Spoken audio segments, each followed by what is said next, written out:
You're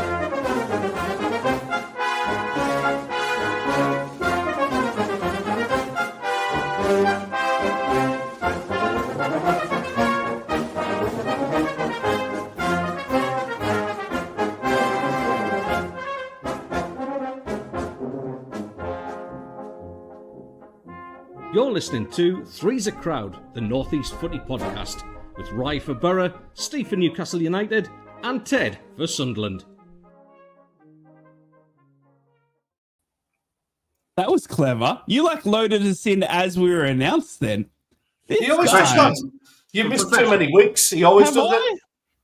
Jeez. Hello, guys. I'm Rye. I'm new to the show. Welcome down into Three's a Crowd, the North East Footy podcast. It's so good to see you all. Happy Saturday. Happy football Saturday for those. I don't know if there've been, lads, I would love to see if there's any stats out there. When was the last time we all played at the same time? Because today we all play at the same time. It is incredible. Yeah. All three of us are on at the same time, kicking off at the same time, which barely happens. But we've got three big games across the Northeast to talk about. Middlesbrough taking on Coventry away. Taking on Norwich home today. Sunderland are taking on Oxford United, and Newcastle taking on Ipswich Town, which I do believe can you relegate them today? Yes, we can, mate. Yeah. It's our last Saturday 3 o'clock kickoff as well. Yeah, well, there you go.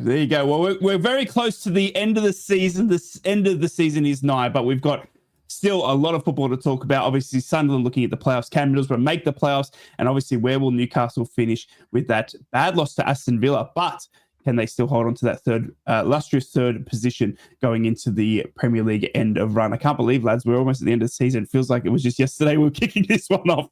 And look at us, hey? Look at us. We're still here talking like best friends because you know we are. Make sure you consider liking, subscribing, and commenting as well, guys, following each of the guys' channels. And also, you can always tweet us at Inrictus, at Ted the Macam, or at NUFC Matters, or at Steve Wraith to get in touch with us during the week. Let's get into it. Not much more to talk about other than the results. Then last weekend, we're not going to talk about Middlesbrough. We lost. That's all that matters. Sunderland, they lost as well.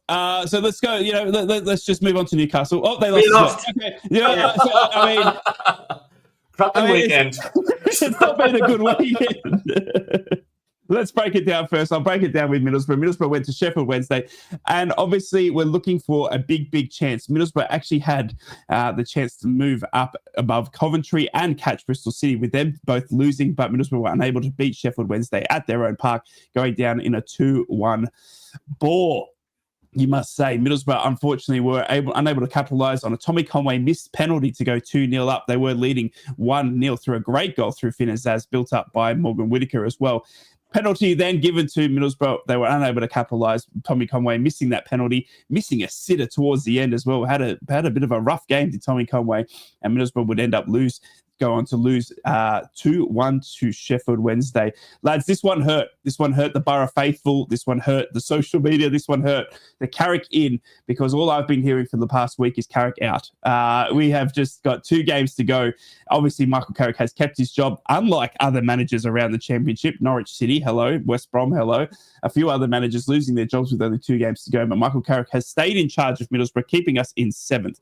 Michael Carrick was adamant. He was defiant in his press conference yesterday, saying that we need to look at the bigger picture. Has the season been unsuccessful? Well, Middlesbrough are up in the top 10.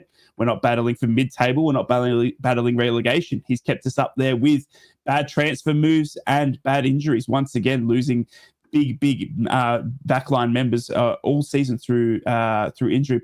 But losing the likes of Latte Lath as well for 22 million as well. So Michael Carrick was defiant, saying that we've got 2 games to go. It's all to play for, and it still is. Middlesbrough still sit 3 points off Coventry. We do play Coventry on the last day of the season. As long as Middlesbrough win today and Coventry win, if they, we can keep that 3-point gap. But if Coventry were to win today and Middlesbrough were to lose, that is our playoff chances over. But it's a 3-point gap that we can close with a better goal difference next weekend, given that Middlesbrough win today and Coventry, if they were to win as well. Coventry are away to Luton Town, which is interesting because Teddy's got some breaking news on the Luton Town stadium, where it's all, I don't know, it's all fine now, but there was a fire apparently last night in the Kenilworth Road laundry. Apparently, the ghost of Jimmy Hill obviously coming to haunt us again. The as soon as I saw Coventry's name and some sort of incident at the stadium, you start to think it's Coventry City just being, it's their usual shithousery. I can't think of a better word for it. Sorry and all that, but yeah, it's apparently the game will go ahead without any hitches. But as soon as you see any sort of incident, yeah, you're not wrong. Obviously, we're joking about it. Nobody's been hurt or anything like that. Yeah, but yeah, Coventry City and end of season games delaying kickoffs. Yeah, it's not something we'd like to see. And neither Middlesbrough or Sunderland really want to see it at this stage, do they? No, not at all. I mean, obviously, it's very fine margins now, especially when it comes to Middlesbrough, Coventry, and Bristol City. Middlesbrough, as I said, have got it all still to play for. We have got 3 points to catch Coventry City. You would think Bristol City, if they were to go on to win the last 2 games, which they should, then it is just a playoff for that final spot where Middlesbrough hopefully might clinch it, then to play Sheffield United. Sunderland, Sheffield United locked in. And lads, the big news as well, Leeds United and Burnley have been promoted back to the Premier League. Leeds United at the second chance. They have been in the Championship for 2 seasons. Well, Burnley, they've come down for 1 and they are straight back up. Who will join them? Well, the playoffs are still to come for the Championship fixtures. Only 2 games remaining in the Championship, 6 games to go still in the Premier League, which we will discuss as well. What are Newcastle's chances there? Lads, let's get off with Middlesbrough's chances. Middlesbrough sit 3 points away. We have got Norwich City today, who have just sacked their manager midweek. They've turned to Jack Wilshere, a name that would be familiar to England fans, who has turned to be their interim manager for the last 2 games of the season. Norwich are at home before then. Norwich are at home today to Middlesbrough. Middlesbrough will be needing 3 points and nothing less. If Middlesbrough were to lose today, Coventry were to win, the gap opens up to 6 points and it's game over, season over. But if we were to win and Coventry were to lose, we can close the gap and be in front of Coventry going into the decider next weekend. Again, if it was to stay as a stalemate, we've still got a 3-point gap and we can close that next weekend with a big 3 points. Teddy boy, how are you making Middlesbrough's chances? Because, mate, I must say, last weekend, the loss to Sheffield Wednesday did hurt a lot of Borough faithful. Yeah, I think when that happened, Roy, I think that's when it kind of got taken out of your hands a little bit more. I can't see Coventry dropping that many points. I know the Tucknells, obviously, and all the popular YouTubers are back in Luton to beat Coventry. Luton have got some fight about them. So they will give them a game without a shadow of a doubt. Norwich is a weird one because I didn't think the manager had done that badly. All right, he'd struggled maybe for form in the last few games, but I think it was maybe worth persevering with. So I don't know how Norwich will react, to be honest with you. It's I think you've still got a chance, to be fair to you. We played Bristol City, and to be honest, I wasn't impressed with what I saw. Obviously, we had a sending off after 7 minutes, as we talked about last week, but there was nothing in that game where I thought, I'm terrified to play them. So, to be honest, I'm hoping that you keep right the hell out the way and just let them finish in 5th place so we can play them. I've got no issues about that. In my heart, I want to play Coventry at Wembley and I want to beat them at Wembley. So, as much as I can't stand them, I do just foresee them being that little bit stronger than Middlesbrough. The more consistent, the back end of the season as well. As much as, I would love to see us playing head-to-head in playoffs. I would love to see us both promoted. That's the honest truth of it. Just can't see it this season. I just don't think the consistency's been there. Yeah, I completely agree, mate. I mean, we got to talk about Sunderland as well and their run in because it's got Michael Carrick written all over it in his first season in charge as well. Steve, before we move on to Sunderland, though, Middlesbrough's chances are still in their own hands. They've got to win today and take it to next week. If we win today and Coventry win, it doesn't change anything. Middlesbrough draw or lose today and Coventry were to win, it is completely out of our hands and the season is done. Have Middlesbrough left it too late? Is Michael Carrick in any danger? Well, last weekend was a funny weekend, wasn't it? Because Coventry got beat off Plymouth, and that really set the cat amongst the pigeons. I mean, had Middlesbrough managed to win last week, it would have been fine. Everything would have been okay. Middlesbrough would have been in a much better position. It wouldn't have been all doom and gloom. But been a topsy-turvy season for Middlesbrough, and you just have that feeling that maybe there's another twist in the tail. Maybe Coventry, could, lose today against Luton Town. It's the early kickoff as well, which sometimes helps, sometimes hinders. But that early kickoff, if Luton can do Middlesbrough a favour. Middlesbrough then have the home crowd behind them and a chance to beat Norwich and get themselves right back in the mix. As we know, Sunderland's already done and dusted. We know they're in the playoffs, and you can tell, Ted's more interested in who he's going to be playing and when they're going to be playing. And it's all or nothing now for Middlesbrough. Middlesbrough have to win the next 2 games and hope for the best. It's as simple as that. It surprised me, Boro, really, because they went on that little bad spell, but then they turned it round. There was talk 6 to 8 weeks ago of Carrick being sacked and moved out of his job, and but then he had that little spell where he managed to win games, and it was just a surprise. Last week was really a surprise. So Middlesbrough need to win the next 2 games and just hope for the best. It's as simple as that. You need a little bit of lady luck today, Rye. That's what you need. Yeah. No, I hate when we leave it up to her because she's never kind to Middlesbrough. But time will tell. We'll go into the fixtures remaining today a little bit later in the show. Let's move on to Sunderland, who had a bad loss as well, Teddy boy. A much changed side. We were talking about Tommy Watson and stuff like this, but it looks like Regis has you've locked in that playoffs. The team is going for massive changes. We're coming up against Blackburn Rovers, who, let's be honest, are in a bit of a downfall at the moment in what's happening in Blackburn Town. They don't know who's going to be their next manager. Their current manager, Ishmael, I hope I pronounced that right. He's already been touted of being replaced by Wayne Rooney. Can you believe it? Blackburn have got some serious problems off field as well with their ownership, but they managed to strew a big 1-0 win against you in your own backyard as well.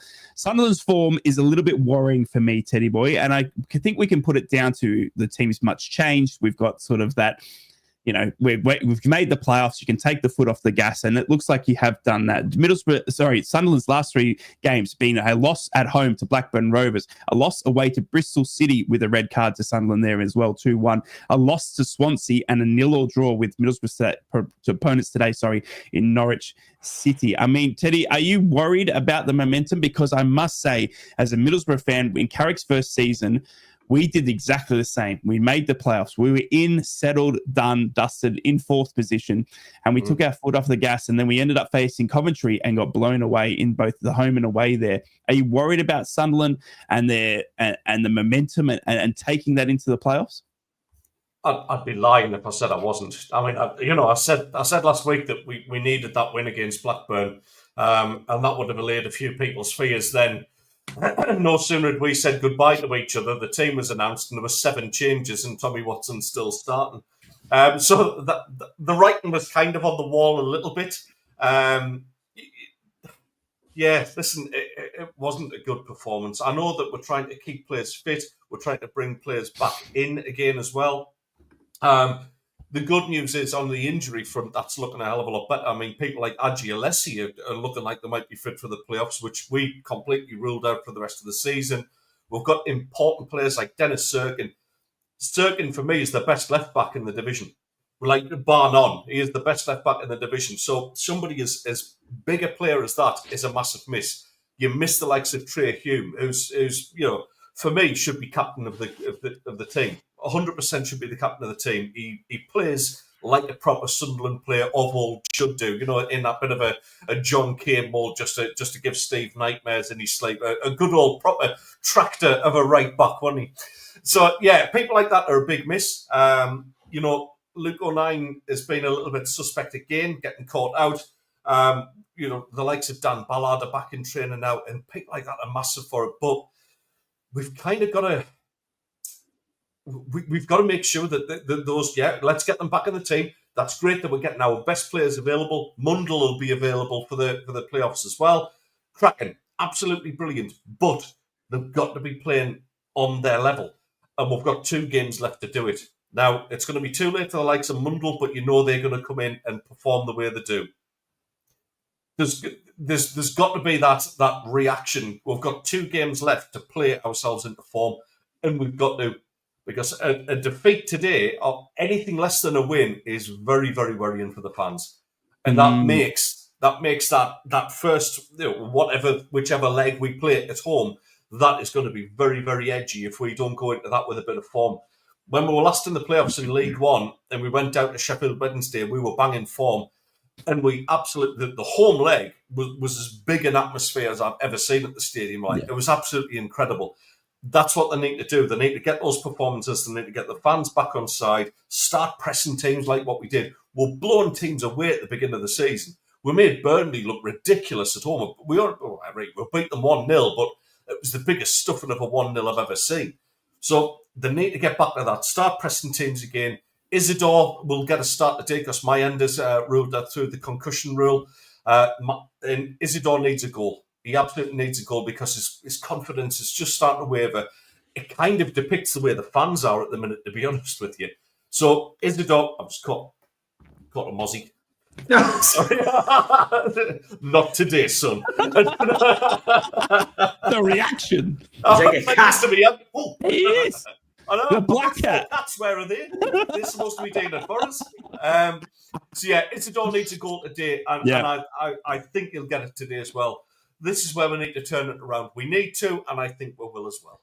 We're going to talk about the game coming up against Oxford United and what you think the team lineup is going to be, because that's my biggest point going in.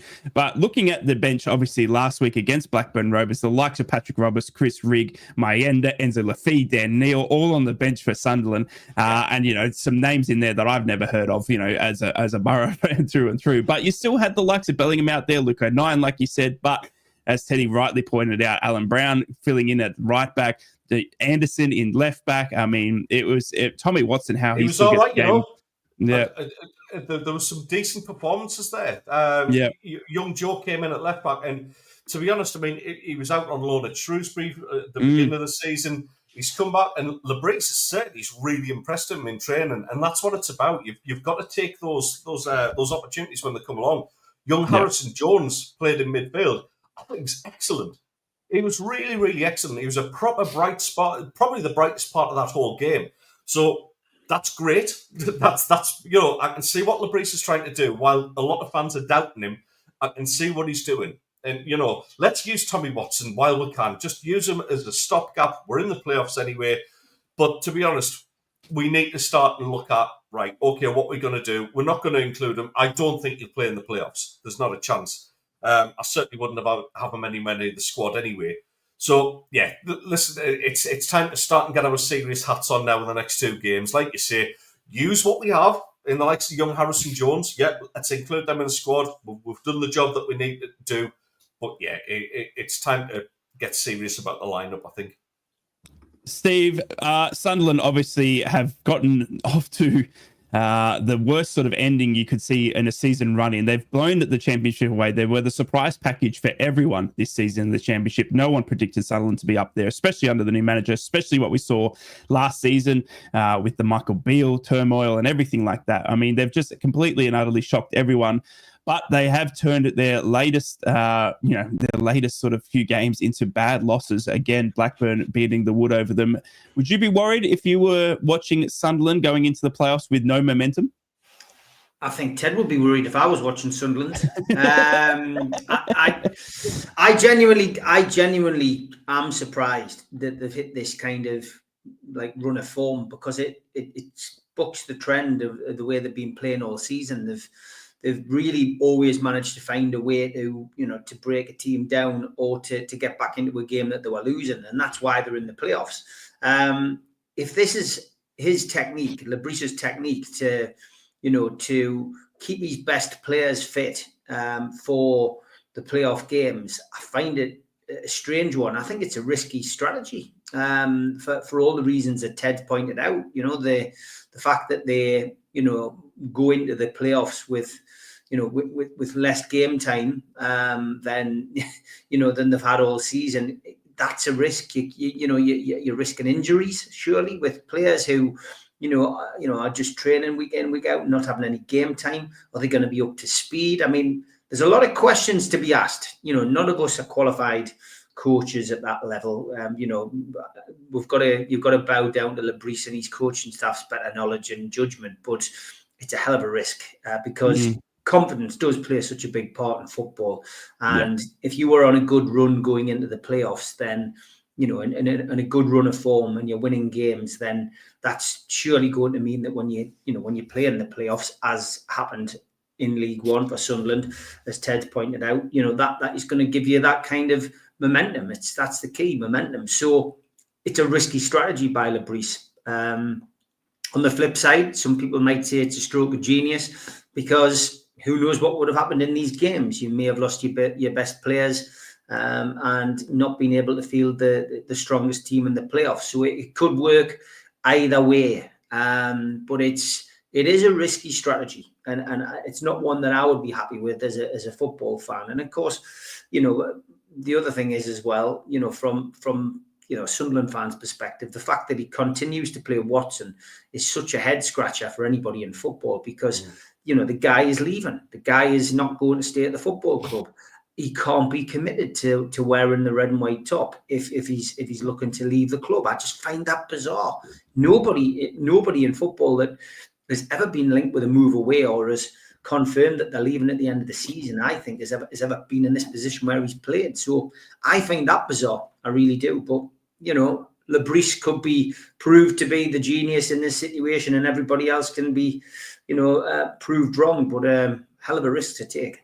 Yeah, no, I completely agree with that. One thing I wanted to just look at quickly, Ted, before we move on to Newcastle and their bad loss to Aston Villa, I just wanted to quickly ask you, the run of results, obviously since that Middlesbrough game, were still quite up there. I mean, you were still hitting that quiet form, but at that time, a big move for me, I think, that maybe has gone unnoticed, not probably to Sunderland fans, but maybe in the background, was the loss of Mike Dodds. Mike Dodds went and took up the major manager role at Wycombe Wanderers after Bloomfield left and to come to Luton Town.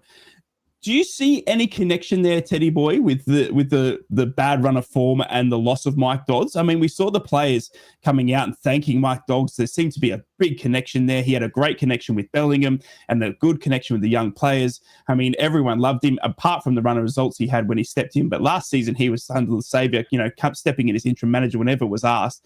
He seemed to have a great key connection with the players. Wycombe players have come out and said how great they are feeling under Mike Dodds, even though they're sitting third. They said Mike Dodds has completely revitalised the culture around the club. Yeah. Is that got anything to do with it, do you think?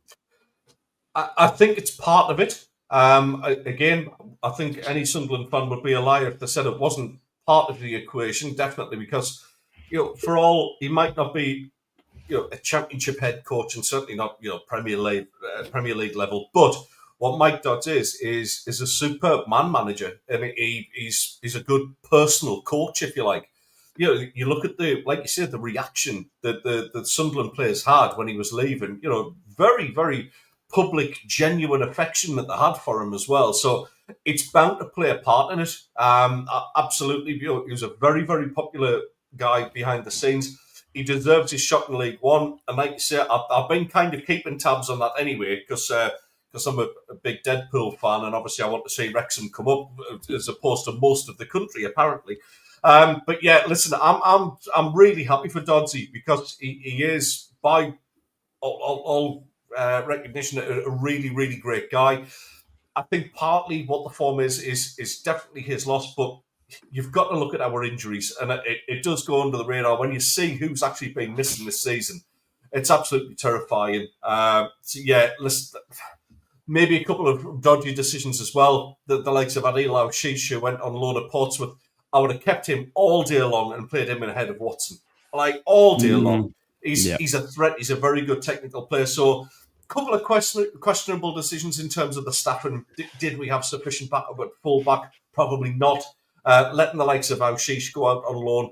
But yeah, Doddsy, the effect can't be ignored in any way, shape or form, without a doubt.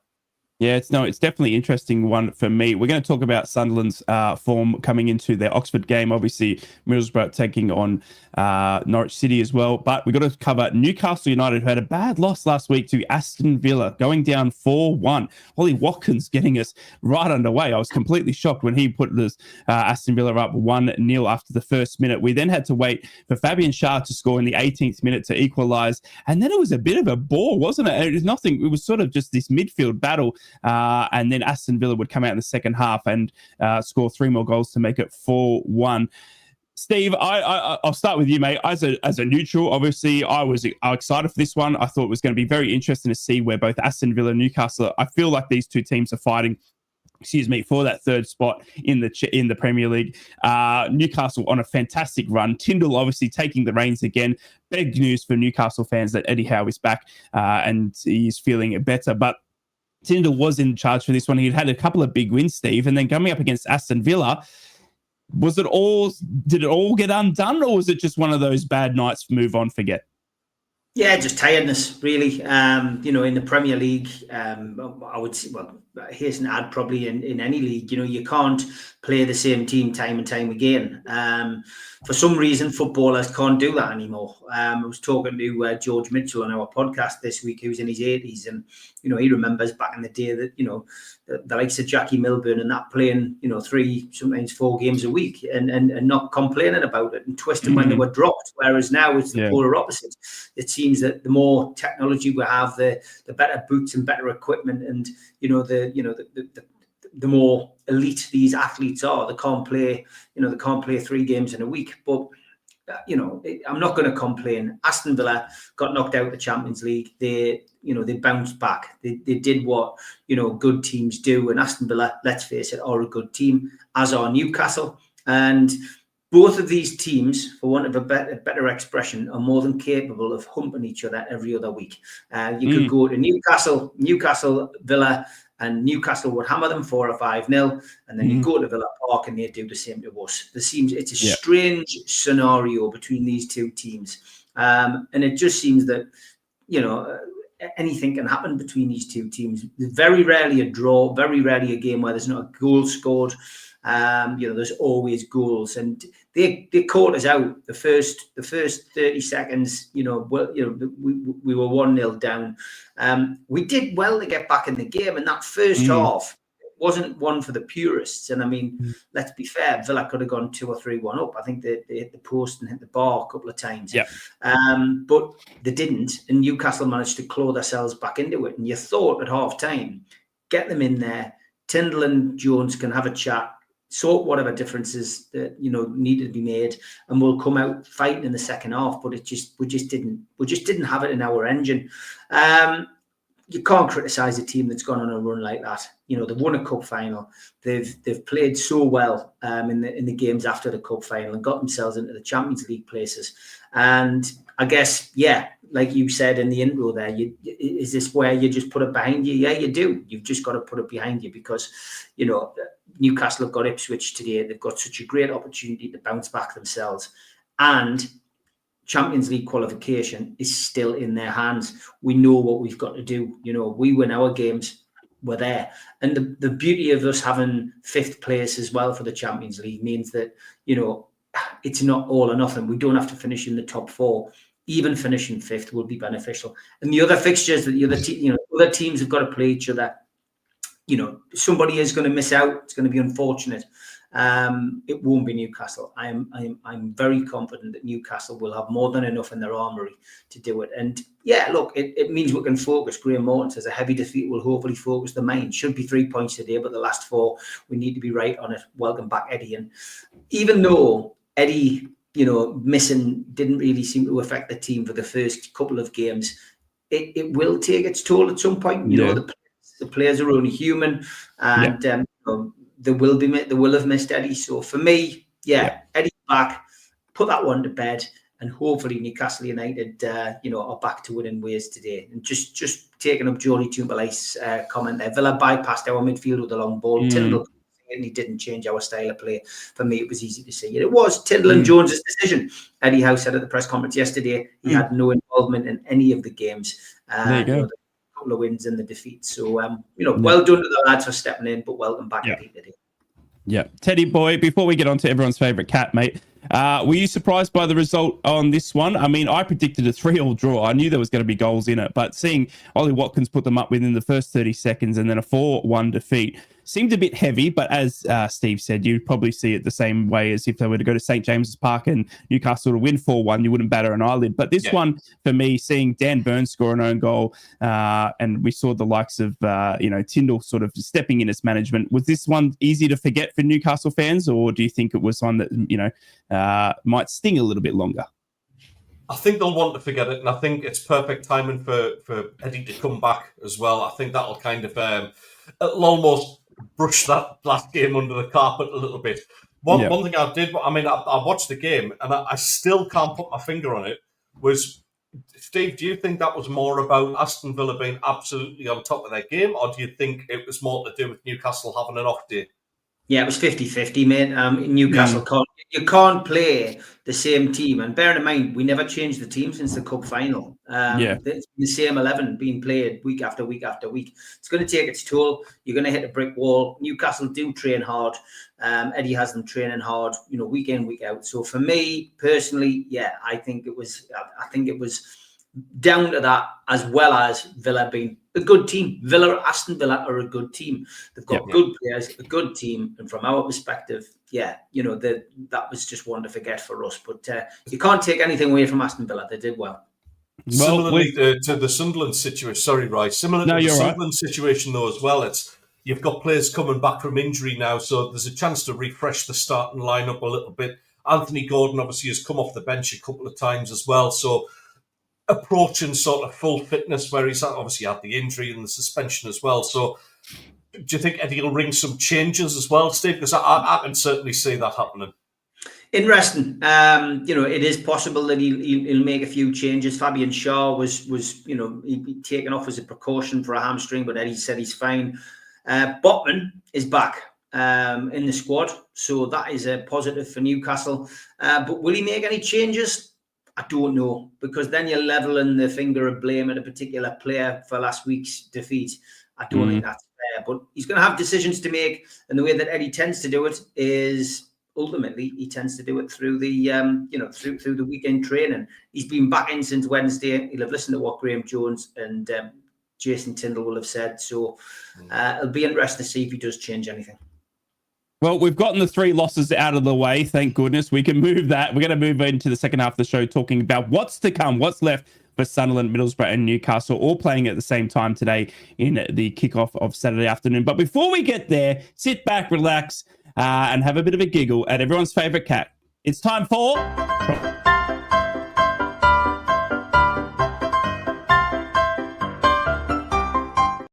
And if you're easily offended, it's probably a good time to go to the kitchen and make a cup of tea. Oh God, what have you done? I'll start off with a couple of jokes. A Geordie motorist is driving along when he notices steam pouring out from the bonnet. He pulls over and phones the AA, describing his issue. "Are you overheating?" The AA operator asks. "Nah," says the motorist. "I'm in Wales End." Oh. And a Geordie visits Ashington Baths, and a lass in the pool starts complimenting him. The Geordie says, "Are you flirting?" "Nah, pet, I'm on my tiptoes," she replies. Newcastle Undercovered. Give them a follow on Twitter. Very good. Or on X, as it's called now. I think we've all been here with our WhatsApp group, lads. My birthday. My favourite football. Yes. Yes. And this guy, welcome to the show, the only man that can see where Newcastle and Sunderland are in the leagues.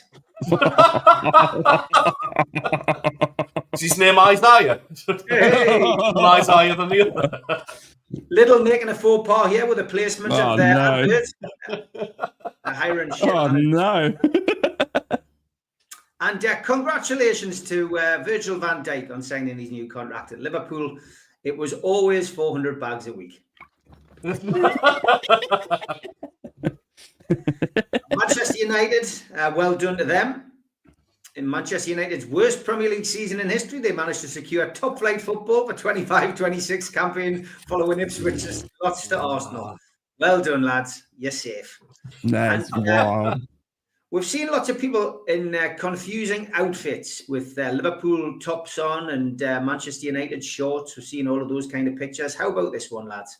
You'll never walk alone.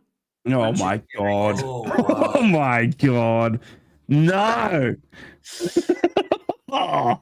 Congratulations as well to Leeds on their return to the Premier League, and congratulations to Subbuteo for acting very quickly and bringing out the new team.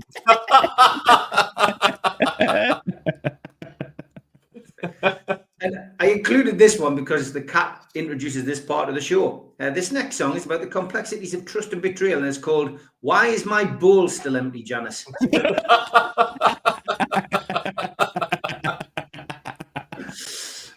Cat fans out there. Now, we've got this one as well. This is a classic, by the way. From Francis Chip. Jacob and Josh Murphy have never played on the same match day this season. What if they aren't actually twins? It's just this player playing for both clubs. It's a good question. This one tickled me this week as well, lads. The Belfast Magpie, Aston Villa, and Alan Smith. God. Very good. And we did have Easter last weekend. This one sneaked in late, lads. Where's my Easter egg? I've eaten it. I thought you were dead. And it's a big boxing match tonight, which is involving Conor Benn, of course, and Chris Eubank Jr. So this one sneaked in this week. I want a nice clean fight, no punches below the belt. And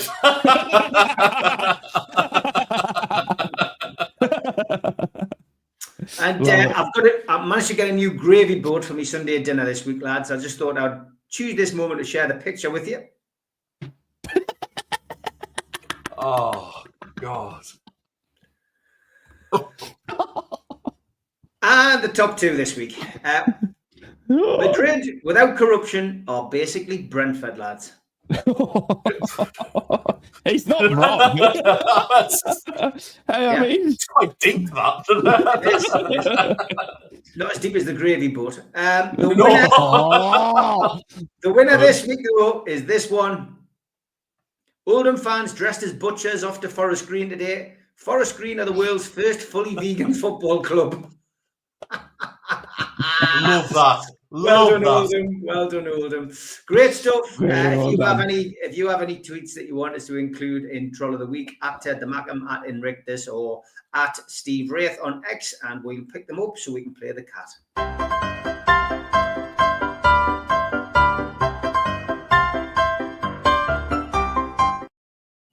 Oh, they are gold. Before we get cancelled, welcome back to the Three's a Crowd, North East Footy Show podcast.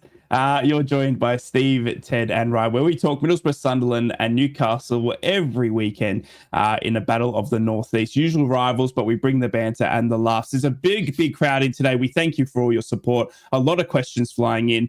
Let's just get back into them. If you've got a question for any of the lads, make sure you type it in the chat. And if you think of one during the week, you can also get us on X, as Steve just said. Look, there was a couple of ones here. One for me from Steve Hasty said, "Right, if you miss out on the playoffs, is writing on the wall for Michael Carrick? Is he an incarnation of Steve Bruce?" Bruce, ex-Man United, so a media darling manager. Good question, Steve. Thanks for getting in touch, mate. Look, honestly, Middlesbrough fans have pretty much written already. They've already signed his F45. He's out the door, they reckon, at the end of the season, no matter what the results is. I honestly think Michael deserves another season. I know I'm going to get shot in the foot for that, but the choppy change nature of a manager can sometimes hurt a football team. We've seen it with Stoke and the likes of that. Middlesbrough are still pushing in that top 10 of the championship. We haven't been middle of the table. We haven't been relegations. We haven't been thumped 5 or 6-0 like Stoke did against Leeds. You know, we're still there or thereabouts. If we were to change a manager, he would want new tactics, new staff. He'd want a couple of new players. Now, we have got Kieran Scott, where we brought in as the head of recruitment, what a lot of teams do now, so that when we do change managers, there is some sort of, familiarity with the squad and stuff like this. But I honestly think Michael Carrick still gets another season. He signed a new deal in the summer of last, and I'm not sure Gibbo's going to want to pay that out. We've also seen that Gibbo, through the end of season run, stick by Michael. He's come out and publicly said that he trusts Michael to turn it around, and Michael has gotten us to 7th. Now, in some Borough fans' eyes, that's not good enough. I agree. I think we should be pushing, but 7th is nothing to be sneezed at. 1 point, 3 points at the moment out of the playoffs is nothing to be laughed at. And I think, for consistency, for the build, is he able to just tweak a couple more things and get those extra 3 to 6 points that we need to slot in next season? Time will tell. The big thing for me is there is going to be a lot of good managers up for grabs, and I'll point this one to the lads as well. We've seen the likes of Leeds United and Burnley getting promoted midweek. We've seen the likes of Daniel Farker, who Leeds United already been told that he might not have the job when it comes to the Premier League because he's scared of the Premier League, plus his Premier League his Premier League, results aren't too good. Steve joked in the chat that Scott Parker's going to be available after a few months in the Premier League as well. Lads, what are your thoughts on the current manager merry-go-round? We've seen it already start. We put this in the WhatsApp group as well. We've seen the likes of Mogga, a good friend of the Northeast, obviously, good friend of Steve Wraith as well, train buddies.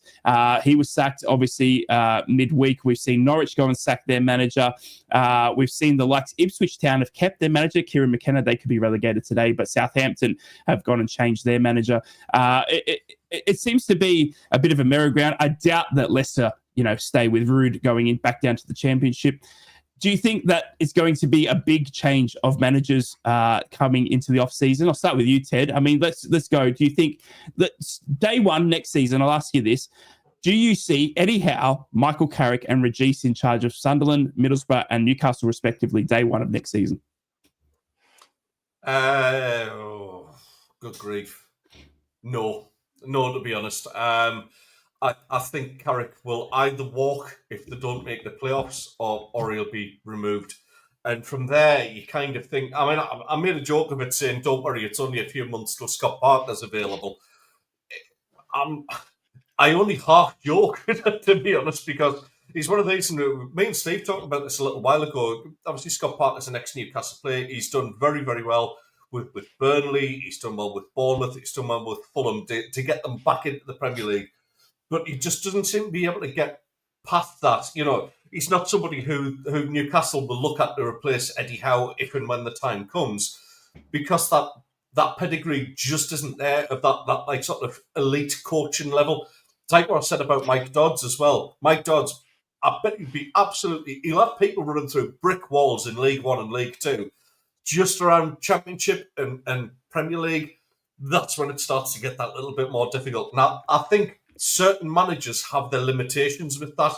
Sean Dyche is never going to be like a top 10 Premier League manager, but he'll get you to survive for a long time, and that's somebody who you need to go and look at. So I think Carrick will go. Who comes in is anyone's guess, to be honest. There's potential coaches out there. There's a lot of retired players as well, where you kind of they always get a crack of the whip. Whether it's fair or not is another thing, of course. But yeah, I just see a change of staff in there. Certainly at Middlesbrough. I know what you're hanging out for, and that's because obviously Big Ange will more than likely, I would imagine, leave Tottenham at the end of the season as well. It's not gone well for him, but that's the car crash of the club. I don't think that's any reflection on Big Ange at all. There's no offence to him, better managers than him have failed at Tottenham because of the way the club's ran, rather than any reflection on their coaching. The likes of Conte, the likes of Mourinho, these are superb coaches. These are elite level, but they can't because of the way it's run like a donkey sanctuary or something. But anyway, listen, I think there'll be a few changes. Certainly with Middlesbrough. I think in the Premier League we'll see a few go by the wayside as well. Whether they just end up all trading managers or we see some surprise additions, it's always part of the fun. As much as the transfer market is always interesting to watch. The managers. It's just as interesting watching, seeing who's going to end up where, Yeah. Can you see Big Ange making a step down into the Championship? I know you're hoping for it, but is it feasible, right? I don't think so. I don't think the money he's on at Spurs would probably be a bit too much asking. Steve, quickly, same question to you, well known for being really kind with the cash line. Do you, out of the three Northeast teams, Sunderland, Middlesbrough and Newcastle, do you see Michael Carrick, Regis and obviously Eddie Howe in charge of the three teams day one of next season? Well, we'll start with Eddie Howe. Why is he going to leave the party capital of Newcastle when he's had it? When he can have nights like this in the Rose and Crown with Jason Tyndall? There's no way in the world Eddie's going to leave Newcastle. No, 100% he is going to stay at the tune. I think Sunderland will stick with Lebris. I think they've had a really good season. I think when you think about the who on earth is he kind of comments that were coming in from the Sunderland fans at the start of this whole journey, I think he's proved that he can do the job. If they don't get promoted, I think they'll stick with him. But I think if they got off to a bad start next year, then I think ultimately they'd have they'd have to probably look at things and say, well, maybe he's not the right man for the job. That's just the nature of football. I think with Middlesbrough, this Carrick thing, he's been walking the plank, hasn't he? Literally been walking the plank all season. He's got to get promoted. He's got to get promoted. I think if they don't get promoted via the playoffs, then I think Carrick will have gone. Who comes in? Who knows? Loxy thinks it's going to be Steve Bruce's Borough manager next. He actually seems quite happy beside the seaside, Loxy, to be honest. There's obviously a Greg's there and a couple of kebab shops. He's happy. How's the bacon, did you say? But yeah, I mean, ultimately, money talks. There is managers out there, and obviously Ted's mentioned Dyche as a potential. Is there going to be some more departures from the teams that go down? Who knows? Kieran McKenna looks like a very good manager. Certainly he's proved himself in the Championship. He had a pretty good crack in the Premier League. He learned from that. So will he leave? Who knows? But maybe Middlesbrough go for someone known. They've gone for lots of big names in the last 20 years. Maybe they go for an unknown manager like Sunderland did, and they can unearth a gem. But it's going to be interesting. I don't think Ange will drop down to the Championship. Why would he when he knows he can earn Premiership wages, and there could be teams that will be looking for a manager in the Premier League. But I don't know whether the Premier League suits him. He's a straight talker. He is a character. He's the kind of person you need in football. His press conferences and his exchanges with supporters have been box office, really.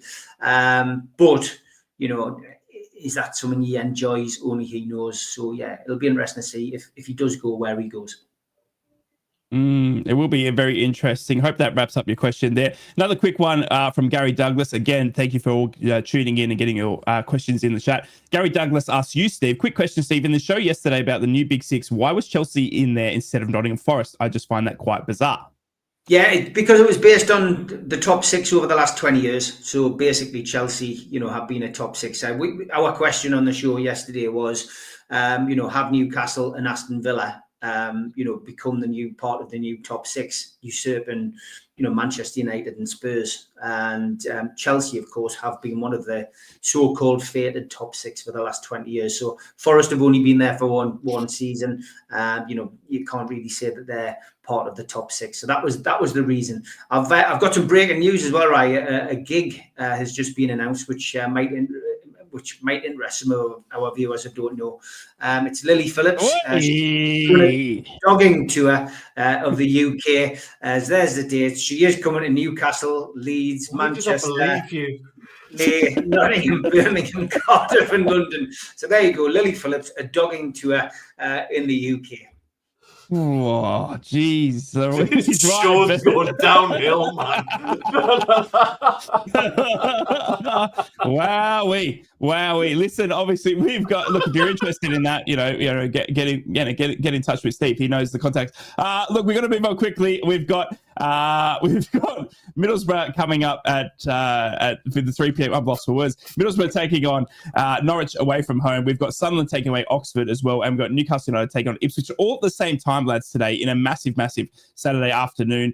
Something that will define Middlesbrough's season could be done and dusted this afternoon. Not so much for Sunderland. I'm going to start with Middlesbrough as we did with the wrap-up. Obviously, Middlesbrough at home to Norwich City in the last game of the Riverside Stadium. We've got the Retro Shirt Day. We do it for every last home game of the season, where Middlesbrough fans are encouraged to wear your retro shirt. So if you are heading to the Riverside today, make sure you unearth a 1980s or so gem. The big thing for me is Middlesbrough need a big performance. If there's no 3 points there, then we're leaving it up to Coventry to win. Obviously, we're going to know in our game, because Coventry have the early kickoff, what their result was against Luton Town. So that's going to be helpful for Borough. But Michael Carrick said he would not be paying attention to the other scores, which shocked me. I mean, you got to be paying attention to these.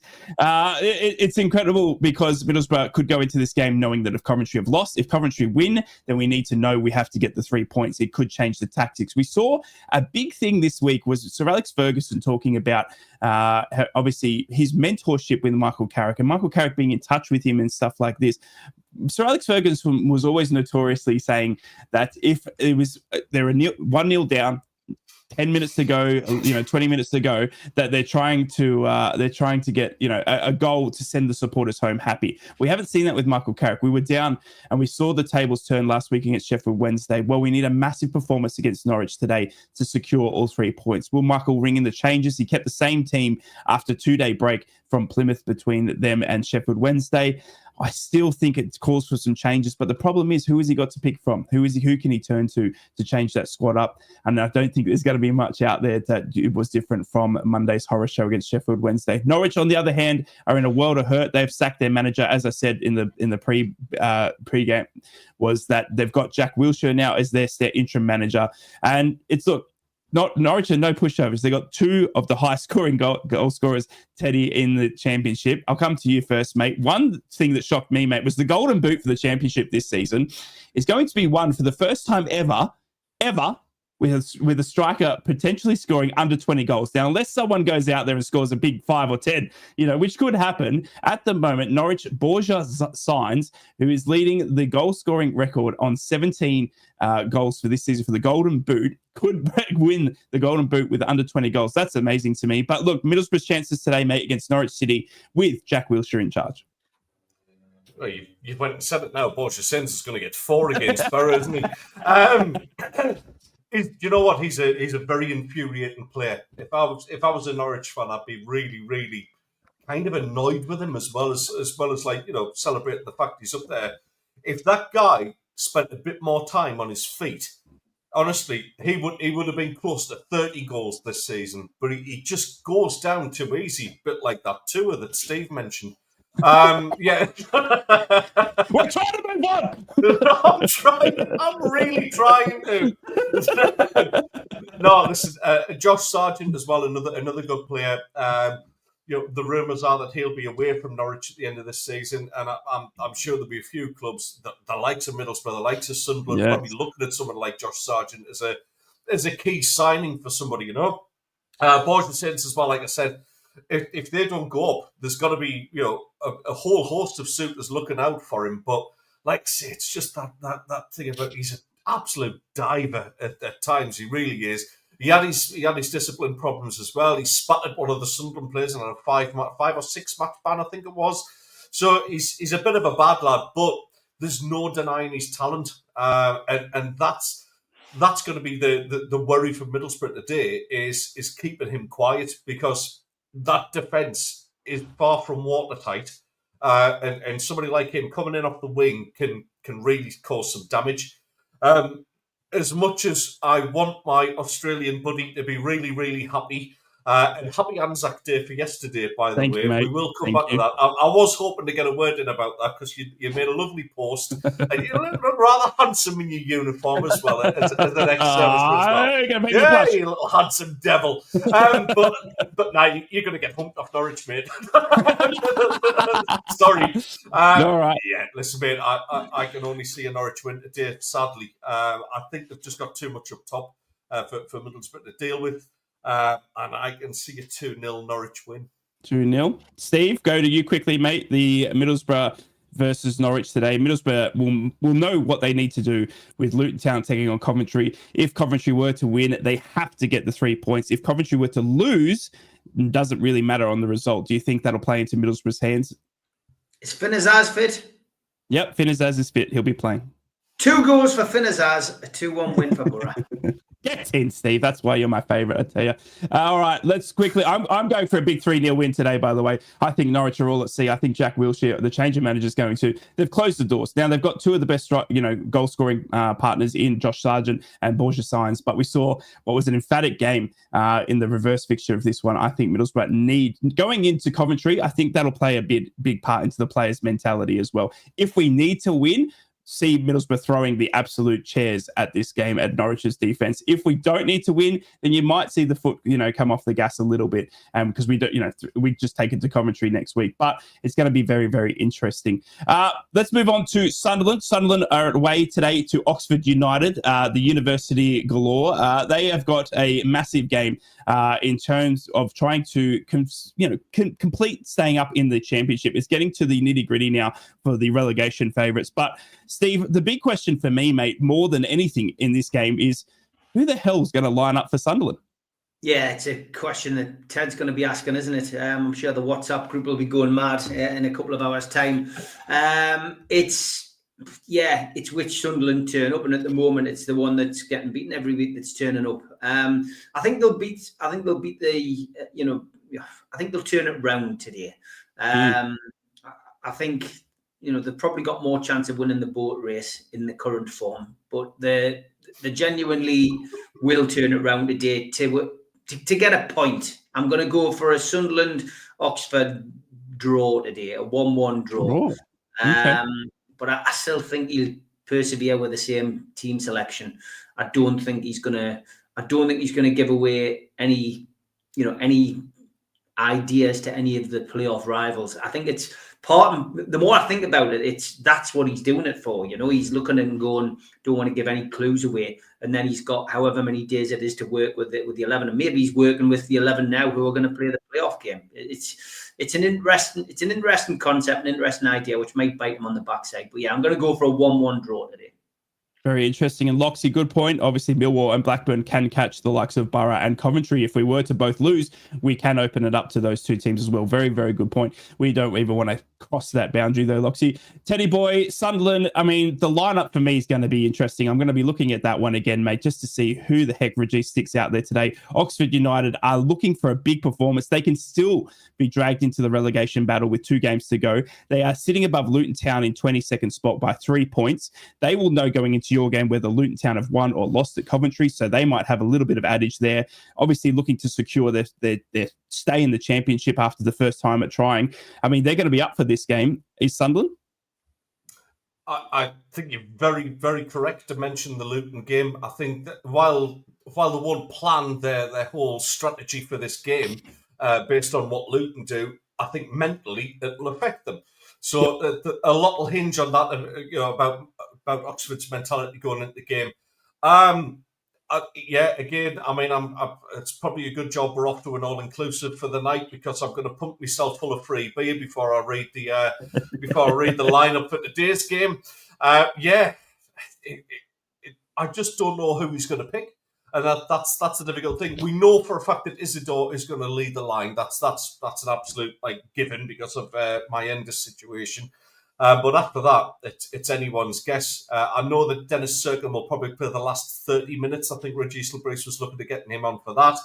So, that being said, we turn it around today and we come away there. We're a 4-0 win. 4-0? Jeez, Louise. 4-0 win. Wow, I'm honestly... Steve's worried about me mental health. I'm looking I at that started Luton on Town. the beer. I know. He started early. Look, honestly, I'm looking at that Luton Town game to see what Sunderland and Oxford do. If Luton Town have lost, then Oxford might even take their foot off the pedal. But if Luton Town win in that earlier fixture, it's going to be for Oxford then to try and get something back and try and at least take a point. And I think they will do that, and they'll sit defensively and make it pretty much a BORO draw with Sunderland sort of taking their foot off again. I'm going to go for a 0-0 draw in this one, which I just think, it all depends on that earlier fixture. That Luton, it's a funny all-game championship football when that 12:30 kickoff is massive for so many teams. Steve, let's come across to Newcastle, mate, taking on the relegation threatened Ipswich Town. They've had a decent season compared to the bottom 3, mate. They've been the best of the bottom 3, but look, it looks like it's been a gap too large. Obviously, Wolves have been playing pretty dismal, but they haven't been too threatened by Ipswich Town. Ipswich Town have had a good scoring run through Liam Delap, who's had an excellent thing. He's now linked with Man United. Kieran McKenna, a good coach, but it looks like the Premier League step up has been too far. Obviously, getting promoted from League One and Championship in successive seasons, they can't secure their spot in the Premier League. Newcastle will be looking to bounce back from Aston Villa. How do you see this one playing out, mate, against Ipswich Town? I expect Newcastle to win. I genuinely feel this is a great opportunity for us to bounce back, and it's a chance to do our 7th double of the season. We've managed to do that to numerous teams this season, and Liam Delap's the big threat for Ipswich. 12 goals for him this season, and Ipswich's away form is diabolical, really. They've won 3 times on the road: Spurs, Wolves, Bournemouth. They've had 5 away draws, getting points at Brighton, Southampton, Fulham, Aston Villa and Chelsea. But I don't see anything other than a comprehensive Newcastle United win. And to have Sven Botman available again as a substitute, you would imagine today is a blessing. Shaw's been past fit. So yeah, I'm expecting a Newcastle win. I'm going to go for a 4-0 win. 4-0. Wow, I'm going for a 3-0 win to Newcastle United. Teddy boy, Newcastle taking on relegation. They can confirm Ipswich's relegation today as well. Back down to the championship. We both know what Ipswich were like last season under Kieran McKenna, mate. Well, it looks like we might be facing them as well again next season, especially if we weren't to do so well in the playoffs or not even make them. How do you see this one playing out for Newcastle United? I think it's a perfect game to come back after the Villa game, this one. I'm sure the likes of Isak will be licking their lips at this, thinking how many goals can I actually get. I honestly see a cricket score here. I really do. I see a big win for Newcastle. I think Ipswich have underlined exactly what we've seen from championship clubs going up. They've made a fist of it on a couple of occasions, but defensively, they just can't live with it. I'm going to go a very, very easy 3-0 win for Newcastle. 3-0 win. Yeah, no, I went 3-0 as well. Well, that is it. That is the Three's a Crowd podcast. Teddy, did you want to wrap things up? Obviously, you're off to an all-you-can-eat buffet today, mate. But obviously, the tour here is still available. I'm not going there. Get your free chicken wings at the door. I'm not at the Solana.